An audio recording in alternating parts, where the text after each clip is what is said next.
maaari na ikaw or yung person mo, pwedeng family member or karelasyon mo, ang magbibigay ng karangyaan sa iyo or yung hindi na ba masyadong mahihirapan sa buhay. Napakaganda ng present kasi nagsisimula pa lang hanggang sa future mo. Yung bahay mo, mapapaayos mo na hindi na katulad ng dati, yung bang mas mapapalaki mo pa. Kasi sa money, mula umpisa hanggang dito, pinapakita na pangmatagalan yung pasok ng financial sa iyo. Kumbaga, mapapangalagaan mo.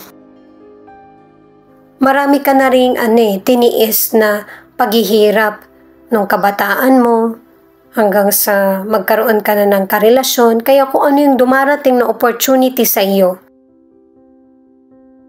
hindi mo basta-basta pinapakawalan, mas pinaparami mo pa nga. Kaya yung pasok ng financial sa iyo ay tuloy-tuloy. Natutugunan mo na rin yung pangangailangan ng pamilya mo or pamilya ng person mo.